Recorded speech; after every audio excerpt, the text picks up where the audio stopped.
দেশ মগের মুলুক হয়ে গেছে গা। হাসিনা সরকার থাকতে কেউ এমনি নামে নাই, বাড়ির ডরে অন্তর কেউ বাইরে না, এই জন্য সবাই নামতেছে। সব অবদান, হ্যাঁ গো, আমগো কোনো অবদানই নাই, আমগো কোনো অবদানই নাই। আমরা দেশের আমরা গেন্দাম আন্দোলন করি নাই, খালি হেরাই আন্দোলন করছে। এই যে কোন আন্দোলন, হাজার হাজার মানুষ জিম্মি করিয়া রাস্তা বন্ধ করিয়া, এই যে কোন স্বাধীনতা, এই যে তার একটু বৈষম্য, এই বৈষম্য আমরা চাই না। 3 থেকে মানুষ, হাজার হাজার মানুষ জিম্মি করছে।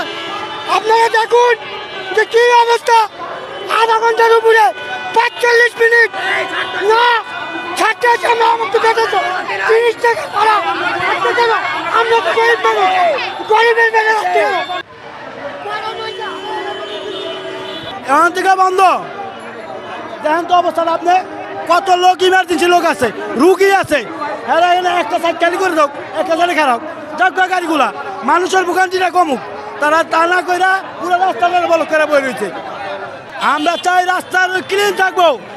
আমরা এই ক্লিনের জন্য এত আন্দোলন করছি, এটির জন্য এরকম রাস্তা ডেলি এরকম ডেলি জায়গায় জায়গায় আটকাইবো। আপনারা সাংবাদিকরা আসেন বলে ওরা সাহস পায়, ওরা মনে করে আমাদেরকে পেপারে দেবে, টিভিতে দেখাবে, আমাদের খুব বড় বড় নেতা হবো। আপনারা দূরে চলে যান, দেখবেন সাংবাদিকরা চলে যাবে। আপনারা সাংবাদিকরা থাকেন না ওদের সামনে, আমাদের তো ক্ষতি হচ্ছে।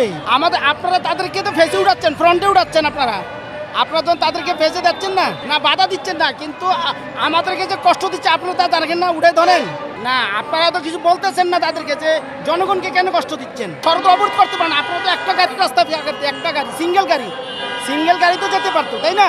কিন্তু আপনারা তো সহজে করেন না। আপনারা করেন না, সেনাবাহিনী করে না, পুলিশও করে না, পুলিশ তো নাই।